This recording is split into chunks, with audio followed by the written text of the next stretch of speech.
Il n'y a plus la gloire. Parce que c'est le règne des hommes. Les hommes ont remplacé Dieu. Les bâtiments ont remplacé l'église. Nous sommes fatigués, frère. Tu n'es pas fatigué? Moi, je suis fatigué.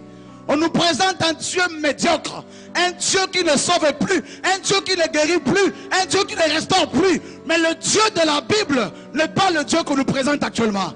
C'est son nom. Vous le connaissez. Jésus de Nazareth. Qu'est-ce qui se passe pour que Jésus se retrouve hors l'église? 2 Pierre chapitre 2. Versets 1 à 3. Il y a parmi le peuple de faux prophètes.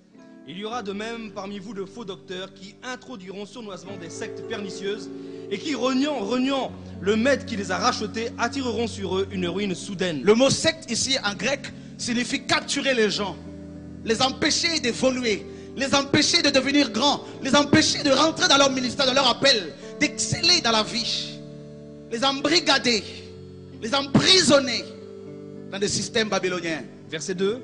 Plusieurs les suivront dans leur dérèglement et la voix de la vérité sera calomniée à cause d'eux. La Bible nous dit que plusieurs, à cause de l'émergence de ces faux prophètes et docteurs, la Bible dit, plusieurs vont les suivre dans leur dérèglement et la voix de la vérité sera calomniée. Nous sommes fatigués d'entendre parler des évangéliques comme étant une secte à cause de nous-mêmes chrétiens, à cause de nous-mêmes leaders, à cause de nous-mêmes pasteurs. Nous sommes fatigués. La voix de la vérité est calomniée à cause de nous. Pourquoi? Parce qu'on trouve dans l'église la cupidité de beaucoup de leaders.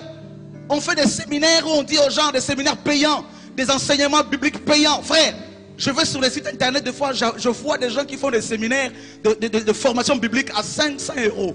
Et ceux qui n'ont pas l'argent, comment ils vont faire? Ils n'ont pas droit à l'enseignement biblique. Alors que Jésus a dit dans Matthieu 18, vous avez reçu gratuitement, donnez gratuitement. Alléluia! C'est ça l'évangile. Nous sommes fatigués qu'on nous traite tous de gourous, de magiciens, de sectes, à cause d'un groupe de gens qui sont là établis pour dépouiller les gens, pour dépouiller les chrétiens. Nous sommes fatigués. À cause de ça, il n'y a plus la gloire. Continue. Verset 3. Par cupidité, ils vous exploiteront au moyen des paroles trompeuses. Par cupidité, la motivation, ce n'est pas la délivrance des gens. La motivation, ce n'est pas que les gens soient sauvés. La motivation de ces hommes, ces faux prophètes, c'est leur ventre. Par cupidité, l'argent. Eux que menace depuis longtemps la condamnation et dont la ruine ne sommeille point. Verset 9 au verset 22. Le Seigneur, ils ont les yeux pleins d'adultère et insatiables de péché. Ils amorcent les âmes mal affermies. Ils ont le cœur exercé à la cupidité. Ce sont des enfants de malédiction. Verset 15. Après avoir quitté le droit chemin, ils se sont égarés en suivant la voie de Balaam, fils de Béor, qui aima le salaire de l'iniquité. Ils se sont égarés. Le mot égaré en grec, planao, qui veut dire de façon délibérée, abandonner la foi. Vous allez voir ces hommes qui sont considérés comme des faux docteurs. La plupart d'entre eux, ils étaient des prophètes authentiques, des ministères, des pasteurs authentiques, des chrétiens authentiques. Mais quelque chose s'est passé dans leur cœur, n'est-ce pas? L'évangile de la vérité et de la croix n'est plus prêché. Il y a la compromission et du coup, le Seigneur est attristé et il n'agit plus dans l'église. Et la Bible est claire. La colère de Dieu va se manifester. Frère, l'église, à part Israël, l'église est la seule institution que Dieu a mise sur terre pour qu'au travers d'elle, le monde connaisse la vérité.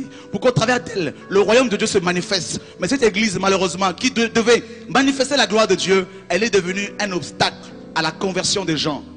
Parce qu'on embrigade les gens dans les bâtiments qu'on appelle l'église. Et c'est là que beaucoup de gens s'étouffent dans leur ministère, frère.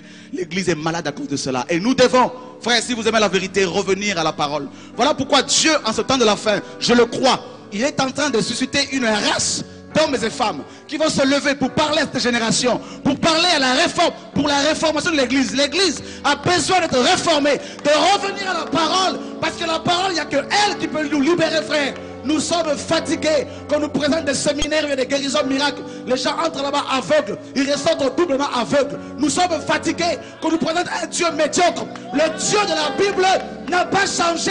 Prêchons la vérité et Dieu agira. Au nom de, au nom de, alléluia. Vous connaîtrez la vérité et la vérité vous a